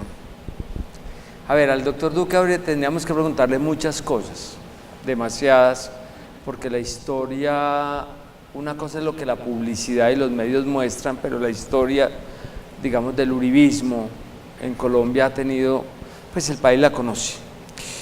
Pero yo sí no me quiero quedar sin sacarme el clavo, y es un clavo muy grande, porque es que la realidad es que es demasiado triste el espectáculo que dio el doctor Uribe cuando declaró que los profesores eran manipuladores y que eran calumniadores. Yo creo que eso fue una de las cosas más tristes de la historia del país, porque mi pregunta es: ¿qué sería de Colombia sin el trabajo que hacen los profesores en todos los niveles, a todos los niveles? La pregunta es clara. Yo veo muy ambiguo a Duque en el tema de la educación, y mucho más ambiguo en la respuesta que dio a semejante, digamos, expresión del doctor Uribe. ¿Es verdad que Duque va a representar la juventud cuando su patrón político piensa que la educación actual en Colombia, de la cual él hizo parte porque él gobernó 8 años este país, está conformada por profesores que son manipuladores de la opinión y que están tendiendo, según él, pues, al desastre nacional? Más bien la pregunta mía sería: ¿qué sería de este país con profesores mejor formados, capacitados, más profesores que puedan llegar a las regiones y que puedan llevar esa educación a cada vez más personas de las áreas rurales y urbanas más alejadas? Las declaraciones de Álvaro Uribe fueron sobre no todos los profesores, pero, a ver, aquí tenemos que hablar con la verdad. Por parte de ciertos sectores educativos hay sindicatos como FECODE que están totalmente politizados y parcializados hacia la extrema izquierda. Tienen cuotas de Clara López, tienen cuotas del doctor Gustavo Petro, tienen cuotas de hasta Jorge Robledo, y esos sectores se han tratado de tomar el sistema educativo de este país y volverlo un sistema de adoctrinamiento de los jóvenes para esterilizar su capacidad de pensamiento y su capacidad de racionamiento crítico, y hacer la vida imposible a los profesores que no quieran meterse en esa politización de su actividad. Entonces lo que nosotros tenemos que buscar es, primero que todo, un diálogo sincero, un diálogo fraterno entre los colombianos. Hay universidades en las que organizadamente han recibido a Álvaro Uribe con abucheos, con piedras, con botellas, con todo tipo de saboteos, y Álvaro Uribe se ha parado firmemente y ha pedido debate. Porque cuando nosotros nos gritan paracos, nosotros nos gritan de todo tipo de barbaridades, nosotros gritamos algo: argumentos. Y no le hemos negado el debate a nadie, y estamos en todos los espacios que se nos abren ofreciendo ese debate, ofreciendo la verdad sobre Álvaro Uribe y sobre las propuestas de nosotros a los jóvenes que muchas veces muchos no tuvieron la posibilidad de vivirlas, pero que actualmente están siendo manipulados por ciertos tipos de educadores, pero no son todos. Yo creo que la profesión de la educación es muy bonita y tenemos que reivindicarla, tenemos que hacerla respetar. Ser profesor tiene que pagar. A ver, pero hay una contrapregunta frente a eso. O sea que para el Centro Democrático la única ideología posible es la derecha. Según lo que tú dijiste, los profesores están sindicalizados, son de extrema izquierda, entonces no se puede ser. No. Tenemos que empezar por algo. Centro Democrático no es un partido de derecha. Centro Democrático, como dice su nombre, es un partido de centro. Y nosotros, ¿cómo entendemos el centro político? El centro político no es no tomar ninguna postura para caer bien como lo hacen algunos candidatos. El centro político es el equilibrio por excelencia. Es hacer respetar la libertad y orden que aparece en el escudo de nuestra bandera. Es un estado en el que la seguridad sea vista como la manera de hacer cumplir los derechos de nuestra población y no como una forma de represión. Es un estado en el que podamos hacer respetar la propiedad privada, en la que podamos llevar a una economía con sentido social, en la que podamos darle mejor calidad de vida a nuestros trabajadores y mejores posibilidades de crecimiento a nuestros empresarios. Eso es ser de centro para nosotros. Y una pregunta para Dani. Bueno, como pueden ver, la discusión es álgida más a nivel ideológico que a nivel real. O sea, yo pienso que el país está debatiendo en un juego de ideologías si ser un país políticamente muy educado, y eso me parece a mí muy delicado. O sea, realmente hablamos de izquierda, derecha, y lo hablamos desde la pasión y no desde la razón ni desde el conocimiento. Yo quiero preguntarle al doctor Fajardo, y me parece que en eso él ha acertado mucho, es tratar de afianzar una posición neutral que logre avanzar hacia un país, digamos, que quiebre esa polarización, que es realmente un problema grave. Yo quiero preguntarle al representante del doctor Fajardo cómo se hace frente a la pasión.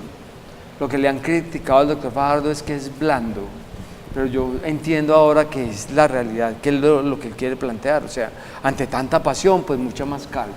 ¿Cómo se hace para afianzar una posición de centro con reformas sociales que avancen el país más allá de la polarización en un país tan apasionado? A Sergio Fajardo le han dicho que es tibio, le han dicho que es blando. En fin, lo que nosotros creemos es que en Colombia se puede ser diferente sin ser enemigo, y eso es lo que nosotros estamos promoviendo. Le apostamos a la educación como motor de la transformación, le apostamos a cuidar el medio ambiente, a resaltar la biodiversidad en Colombia, pero también le apostamos a la reconciliación de este país. No más trincheras del sí, del no, de la izquierda, de la derecha, de Petro, de Uribe. No, nosotros creemos que Colombia no tiene que ir ni para la izquierda ni para la derecha, sino para adelante. Es evidente que hay unas personas que tratan de ubicarse en el centro político que no están en el centro político, que están en otra orilla y que están en el fundamentalismo, y nosotros lo hemos tratado de exponer en distintos espacios. Si ser tibio es proponer 1,5 millones de empleos dignos, si ser tibio es proponer 10 billones de pesos anuales para la educación pública, si ser tibio es proponer reformar más de 100.000 aulas en este país, si ser tibio es proponer cuidar nuestro medio ambiente y decirle no al fracking para que no se dañen nuestros recursos naturales, si ser tibio es decir que vamos a cuidar nuestra biodiversidad como lo más sagrado, si ser tibio es proponer jóvenes con futuro, pues entonces yo también soy tibio, y yo creo que la mayoría de los colombianos somos entonces tibios. Colombia hoy no necesita seguir debatiéndose entre el sí y el no, entre la izquierda y la derecha. Colombia tiene que debatirse en para dónde vamos y qué es lo que nosotros queremos lograr como país.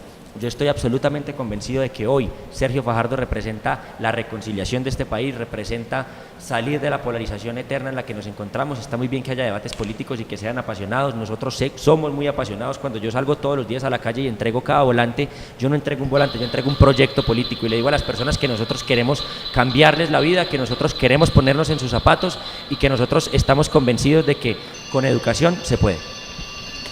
Habría una contrapregunta para el doctor Fajardo, y es la siguiente. El actual gobernador de Antioquia, desde su elección, se empeñó, pues hubo una rivalidad entre los dos muy fuerte, mientras fueron candidatos, pues, mientras ganó Fajardo como alcalde y luego Alonso, pues el grupo que maneja el doctor Luis Pérez hizo una campaña supremamente sucia. ¿Usted piensa hasta qué punto Antioquia verdaderamente logró marcar, digamos, una diferencia en el gobierno del doctor Fajardo, que verdaderamente hubiera desmontado las posibles, porque nunca se comprobaron, las posibles calumnias o los posibles equívocos que mandó el doctor Pérez? Mire, yo admiro mucho a Sergio Fajardo, me parece que es una persona extraordinaria, pero yo a veces he estado en desacuerdo con él, y yo a veces pienso que él debería ser, digamos, más incisivo en hablar de lo que está ocurriendo actualmente con la gobernación de Antioquia, pero él tiene su estilo y nosotros tenemos un estilo distinto, y eso es una cosa supremamente respetable, y todos cabemos y podemos ser diferentes sin ser enemigos dentro de la campaña. El señor Luis Pérez es la muestra de lo que es el abuso de poder, el nepotismo y, mejor dicho, casi que la política del coscorrón, que también representa otra persona de la política colombiana. Aquí nosotros no nos podemos dejar engañar. Hay dos formas de ser política, una forma corrupta, una forma clientelista como la que estamos viendo actualmente en la gobernación de Antioquia, donde se le dan puestos a cada uno de los diputados. Incluso un diputado del Centro Democrático salió haciendo el reclamo y diciendo que por qué no le habían dado sus 80 cupos de contratistas en materia de educación. Eso es lo que pasa con la actual gobernación. Se reparten, se ferean los puestos para las distintas diputados, y nosotros creemos que se puede hacer política con dignidad y respetando a cada uno de esos diputados y tratando de sacar adelante las apuestas políticas. Bueno, doctor de la Calle, o su representante, a ver. Realmente el doctor de la Calle es un personaje nacional y nadie lo puede dudar. Es un hombre que tiene sus méritos, tiene una hoja de vida supremamente limpia, es un hombre que ha trabajado por el país como casi ninguno, o sea, echarse al hombro un tratado de paz en un país como Colombia es un cuento bastante meritorio, y con todos los problemas que puede haber tenido es un hito en la historia de Colombia. Yo le quiero preguntar al representante del doctor de la Calle lo siguiente: ¿por qué piensan ustedes en su campaña que Colombia es un país que como que le muestran lo bueno y prefiere lo malo? O sea, es un país que ve la última Coca-Cola en el desierto y pide una manzana.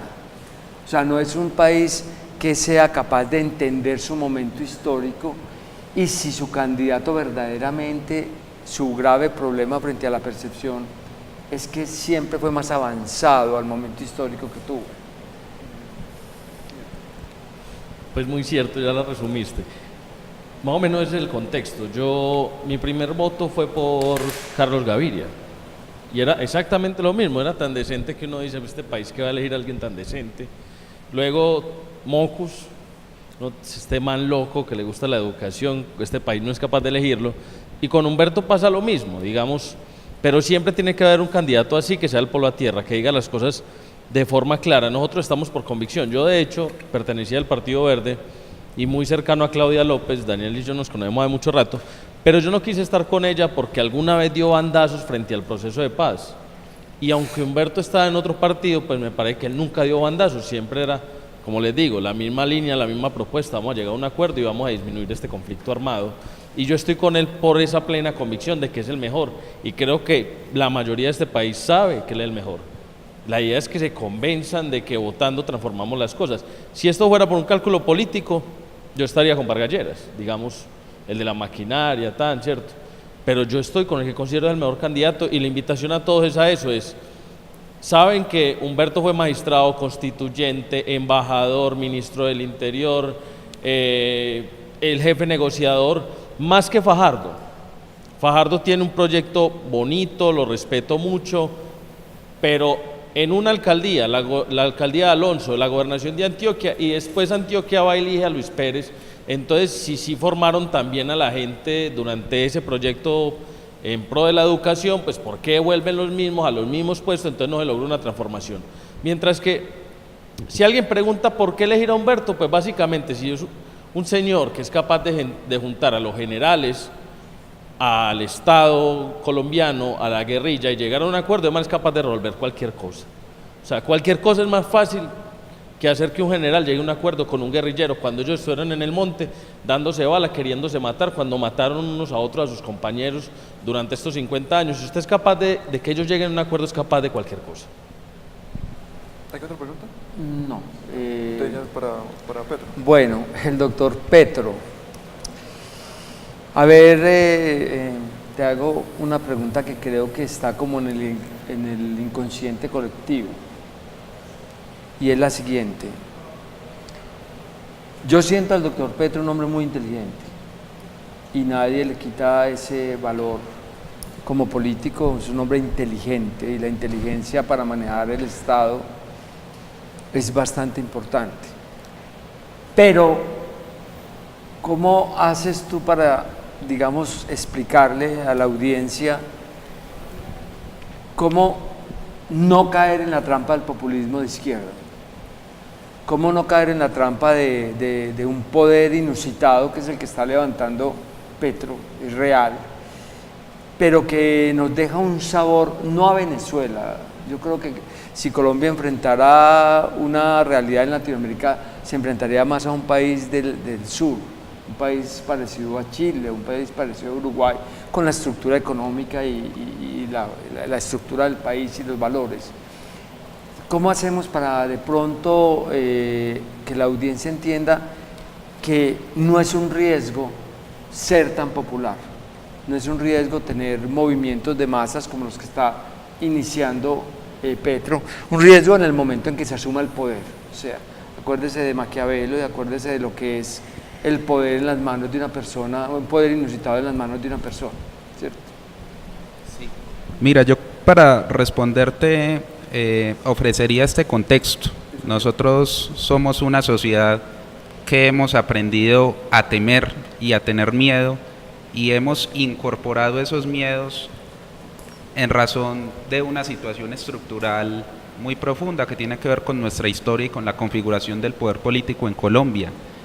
En Colombia hemos sido dominados por 40 familias, 40 apellidos han gobernado en Colombia, en un país y una sociedad en la que somos más de 6 millones de apellidos.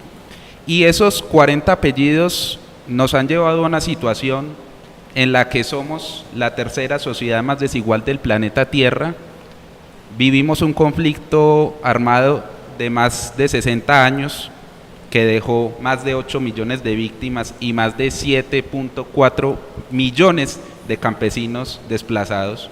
Un campesino desplazado es un campesino expropiado, muy a propósito de lo que hablábamos, y un país sumido en la corrupción, en el atraso y en un aparato productivo que no ofrece respuestas ni en el terreno industrial ni en el terreno de la tierra, que está enormemente concentrada, ocupando uno de los índices más altos del planeta. Tenemos 10 millones de hectáreas de tierra fértil que no producen una mata de yuca. Y todo ese contexto ha sido agenciado por unos sujetos que nosotros conocemos muy bien y los tenemos identificados. Y yo sé que ustedes lo saben y quienes me están viendo lo saben. Y son sujetos que hoy están agitando las banderas del miedo otra vez, como lo hicieron con Gaitán, como lo hicieron con Galán, como lo hicieron con Pizarro, y una de ellas es la del populismo, la del caudillismo o la del castrochavismo. La invitación entonces es a que perdamos ese miedo, a que nos rebelemos contra esas élites y construyamos un nuevo país basado en una propuesta bastante modesta, pero al mismo tiempo contundente, que es la garantía y la vigencia de la Constitución de 1991. Había una contrapregunta con el doctor Petro y es la siguiente: si llega al gobierno, va a gobernar contra el establecimiento, va a estar contra él.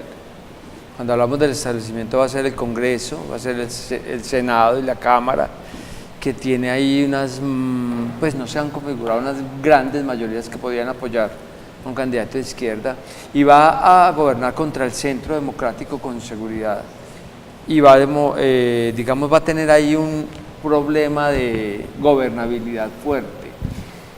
¿Cómo ve la campaña la resolución de ese escollo histórico, cierto? Sabiendo que en América Latina los presidentes que han gobernado contra el esquema, estamos hablando de Allende, estamos hablando de los presidentes del sur, han terminado muy mal. O sea, podría haber pues movimientos alrededor de la institucionalidad que podrían ser muy delicados. Dicho en otra palabra, puede que a muchos les convenga más un Petro tumbado que un Petro gobernando. Es una de las grandes preocupaciones de mucha gente, pero mira, en la campaña nosotros hemos llegado a conclusiones bastante contundentes en el siguiente sentido. En primer lugar, la primer garantía de gobernabilidad de Gustavo Petro es el pueblo colombiano, que hoy está llenando plazas a lo largo y ancho del país. Acá me pudiera quedar mucho tiempo enumerando esos pueblos y municipios que están hoy atestados de gente por la esperanza que Gustavo ha generado. San Onofre, Sagún, Zipaquirá, Chiquinquirá, Buga, Palmira, etcétera, etcétera, etcétera.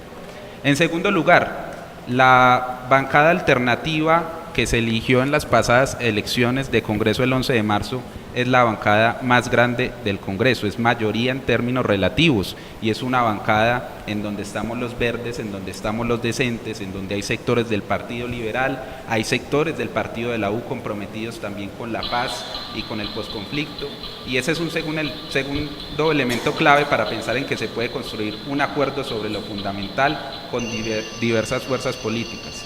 Y en tercer lugar, decir que si se trata de promover la esperanza, como lo han demostrado las plazas y como lo demostramos los jóvenes en redes y en las calles, pues no hay, digamos, la menor duda de que todos estos elementos nos pueden servir para que nos comprometamos juntos y juntas por un nuevo país.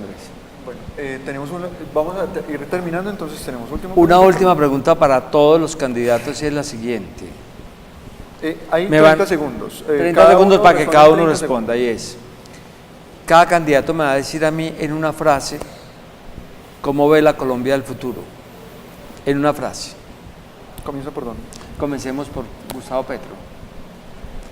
La Colombia del futuro... En una frase. ¿En una frase? Sí. Una Colombia humana, con salud, educación, medio ambiente, diversidad, justicia ambiental, justicia social y justicia de género. Bueno. El doctor de la calle. No, nosotros tenemos un eslogan que es muy sencillo, es un país donde quepamos todos. Yo creo que no amerita profundizar más en eso. Una sociedad reconciliada, en paz, educada, que le apueste a la educación como el motor de la transformación, que le apueste a la inclusión social, un país donde se puede. Un país donde hayamos dejado atrás grandes problemáticas, grandes rezagos, un país que haya podido entrar al siglo XXI, un país que pase páginas, un país de reconciliación, un país de unidad, un país de legalidad, emprendimiento y equidad. Mejor Vargas Lleras ve a Colombia como un país competitivo, conectado y con una solidez en todos sus esquemas y en todos sus ámbitos sociales, culturales, educativos, comerciales y de seguridad nacional. Bueno, ya llegamos pues como al final del debate. Primero agradecerles a cada uno de ustedes, a los que están atrás de cámaras, a los que están aquí viendo este debate, a los que están en la transmisión. Gracias, de verdad, eso es construir democracia y creo que lo estamos haciendo desde la Universidad Cooperativa de Colombia. 27 de mayo son el día de las elecciones, cada uno entonces tendrá su opinión y también hacer de pronto aquí, digamos, la cuña, y es que si hay segunda vuelta, que todos estamos mirando segunda vuelta, pues tenerlos a los participantes de acá, tenerlos en un próximo segunda vuelta. El que gane esa segunda vuelta y los que pasen. A todos agradecerles, de verdad, los que están en transmisión, nos conectamos después, pero ahí logramos conectarnos. A José, gracias, Santiago, a Zahán, a Daniel, a Jefferson y a Gonzalo, muchísimas gracias, y a todos los que nos ayudaron a esta transmisión. Con el mejor, vamos, Vargas Lleras mejor, vamos con el mejor, Vargas Lleras mejor, vamos con el mejor, Vargas Lleras mejor, vamos con el mejor, Vargas Lleras mejor. Estoy con Vargas Lleras, estoy con el mejor. Si preguntas en la calle, Vargas Lleras es mejor. Él va con el empleo y la seguridad, por toda Colombia camina la verdad. Vamos con el mejor, vamos, Vargas Lleras mejor, vamos con el mejor, Vargas Lleras mejor, vamos con el mejor. Vamos con el mejor, Vargas Lleras mejor. Hay un lugar que todos los colombianos tenemos en común. Un lugar donde vamos a pasar el resto de nuestras vidas. Donde nuestros sueños se pueden lograr. Y la esperanza se puede recuperar. Un lugar para todos llamado futuro. El futuro es de todos y juntos lo vamos a construir.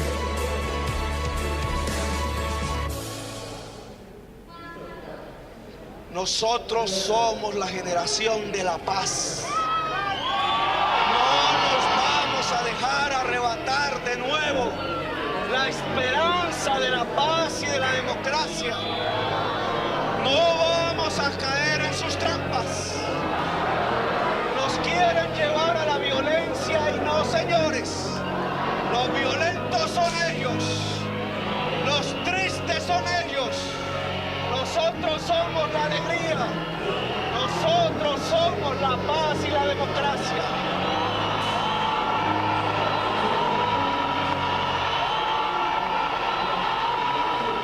De la calle, de la calle, de la calle.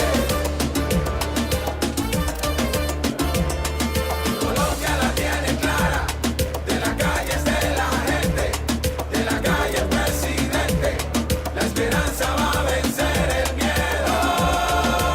Para la presidencia, yo soy de la calle, porque Colombia necesita todo lo mejor. Para la presidencia, yo soy de la calle, porque la gente quiere trabajar y vivir en paz. Yo soy de la calle, para la presidencia, porque la gente ya no soporta más. Yo soy de la calle.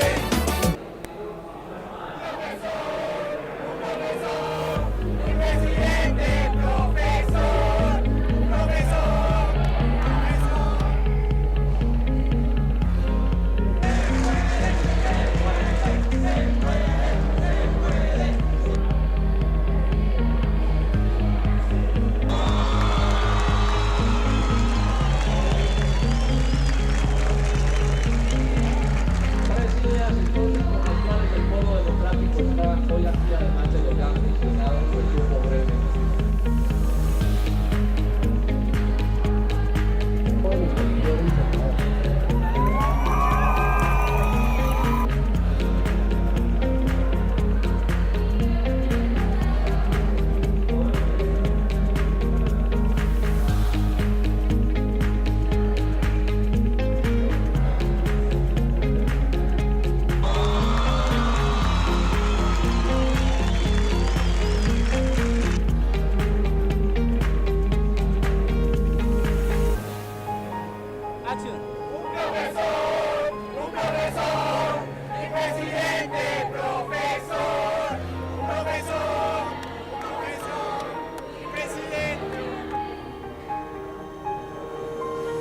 Fajardo presidente.